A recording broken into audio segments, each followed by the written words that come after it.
Hello guys, कैसे हैं आप सब। तो हम पढ़ने वाले हैं फाइव किंगडम ऑफ क्लासिफिकेशन। इसका एक बहुत अच्छा इंपॉर्टेंट मैं आपको बताने वाला हूँ।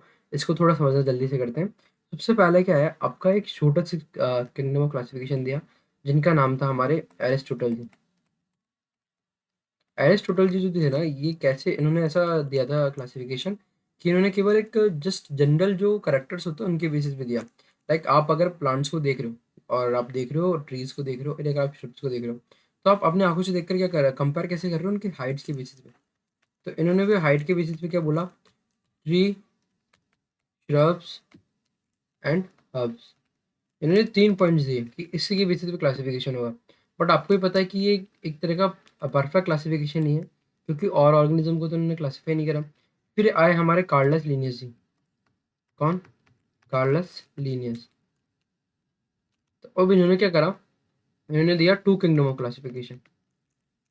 टू किंगडम ऑफ क्लासिफिकेशन में क्या दिया इन्होंने, इन्होंने बोला कि दो तरह के जगत होते हैं। जगत हिंदी में कहते हैं और क्लासिफिकेशन हिंदी इंग्लिश में कहते हैं। तो इन्होंने एक बोला, एक तो प्लांट किंगडम और एक होता है एनिमल किंगडम। इन्होंने बहुत मेजरली बेसिस पे बांट दिया। बट इसके अंदर प्रॉब्लम थी कि इन्होंने सेल के बेसिस पे नहीं बांटा, और सेल में कमी थी। एक तो सेल के बेसिस पे मोड ऑफ न्यूट्रिशन का पता नहीं चल रहा था, तो मतलब डीप एक्सप्लेनेशन नहीं था। तो इसके बाद आता है हमारे बहुत ज़्यादा इंपॉर्टेंट आर एच विटिकर जी, जिनका नाम क्या था, आर एच विटिकर। आर एच विटिकर कब आए थे? 1969 में। इन्होंने लिया था फाइव किंगडम ऑफ क्लासिफिकेशन। अभी फाइव किंगडम ऑफ क्लासिफिकेशन क्या है, अब आप ध्यान रखना। ऐसे इसके अंदर पांच किंगडम अलग अलग थे, जिसका नाम था Monera, protista, fungi, Plantae and Animalia. अब मैं अगर इसको थोड़ा सा और डीप एक्सप्लेन करूं, तो आपका जो मोनेरा ग्रुप है, उसकी स्पेशलिटी ये है कि मोनेरा ग्रुप में आपको सारे यूनिसेलुलर मिलेंगे। यूनिसेलुलर ऑर्गेनिज्म मतलब सिंगल सेल जिनके पास है वो। और इसके अंदर जो आपके सेल्स टाइप जो मिलेगी, सेल के दो टाइप बताए थे मैंने आपको, प्रोकैरियोटिक और यूकैरियोटिक। तो इसमें मिलेगी प्रोकैरियोटिक सेल। ठीक है। इसके अलावा इसका रिपोर्ट आपका जो किस तरह का मोड ऑफ न्यूट्रिशन कैसा है, मोड ऑफ न्यूट्रिशन में अगर आप देखोगे तो मोस्टली जो है आपके किसी और पे या तो और ड्रॉप ही करते हैं, या फिर मेजरली क्या करते हैं, दूसरों पे हीटोट्रॉपिक होते हैं। ठीक है। अब बात आती है प्रोटिस्टा की। प्रोटिस्टा जो ग्रुप के मेंबर्स थे, प्रोटिस्टा के मेंबर्स की एक बहुत अच्छी खासियत है, जो कि आपके लिए बहुत ज़्यादा इंपॉर्टेंट लाइन में बता रहा हूँ, कि इसमें जो ऑर्गेनिज्म पाए जा रहे थे वो तो यूनिसेलुलर है ना। इसके जो मेंबर्स थे वो यूनिसेलुलर थे, लेकिन साथ में यूकैरियोटिक थे। अगर मैं मोनेरा के एग्जाम्पल की बात करूँ, यहाँ पर मैंने एग्जाम्पल नहीं दिया आपको, तो बैक्टीरिया, साइनोबैक्टीरिया, आर्किबैक्टीरिया, ठीक ऐसे आपको याद रखना है। अब मैं प्रोटिस्टा के अंदर बात करूँ तो यूग्लिना वगैरह, जो आपको एग्जाम्पल याद है ना, यूग्लिना वगैरह, वो आपको याद आने चाहिए।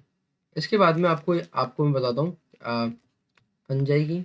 तो फंजाई एक ऐसा पहला ऐसा आपका किंगडम है जिसको पहले तो प्लांट में इंक्लूड करने का सोच रहे थे, बट बाद में इसको प्लांट से हटा दिया गया। कारण क्या था, इसमें क्लोरोफिल नहीं था, क्लोरोफिल एब्सेंट।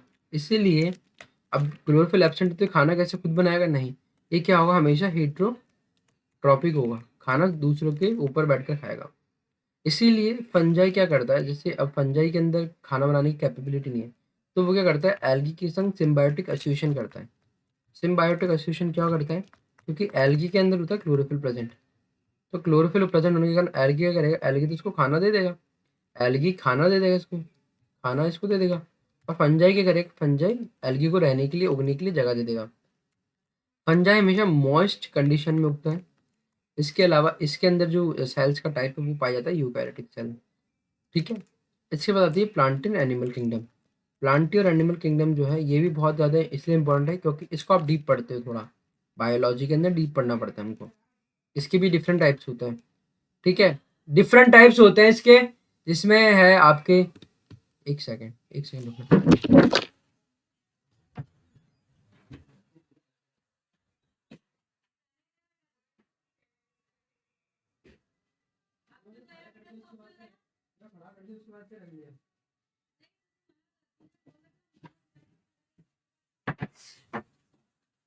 सॉरी टू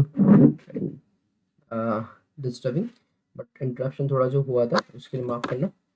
जी, तो प्लांट किंगडम जो है, प्लांट किंगडम के अंदर कितना आपका क्या है, इस सब में क्लोरोफिल होता है, ठीक है, क्लोरोफिल होगा। इसके अलावा जो प्लांट किंगडम के मेंबर्स हैं वो कैसे होंगे, ऑटोट्रॉपिक होंगे। ऑटोट्रॉपिक क्यों होंगे, क्योंकि उनमें क्लोरोफिल होता है तो खुद का खाना खुद बना लेते हैं। अब एक बात और इम्पॉर्टेंट है, इम्पॉर्टेंट क्या है कि प्लांट के अंदर भी और भी टाइप्स होते हैं। तो हम पढ़ते हैं एल्गी, ब्रायो टेरिडो, एल्गी ब्रायो टेरिडो और जिम्नो और एनजियो, ठीक है, ये इसके प्रकार होते हैं। अब बात आती है आपके एनिमल किंगडम की। एनिमल किंगडम जो है इसके किसी के, अब जैसे अपन एनिमल है, अपने पास क्लोरोफिल है क्या, तो क्लोरोफिल तो नहीं होता, ठीक है, नहीं होता क्लोरोफिल, तो हम कैसे होंगे, हीटोट्रॉपिक होते हैं। और हमारे अंदर किस तरह की सेल पाई जाएगी, यूकैरियोटिक सेल पाई जाती है, ठीक है। तो ये था आपका एक 5 किंगडम क्लासिफिकेशन का बहुत अच्छा ओवरव्यू। मुझे आशा है कि आपको मैंने बहुत जल्दी रैपिड रिवीजन कराया होगा, है ना। इसके अलावा एक टेबल है जो कि मैं आपको इंक्लूड कर सकता हूँ, वो टेबल मैं आपको कभी और समझाऊंगा। तो मिलते हैं नेक्स्ट वीडियो में। जय हिंद।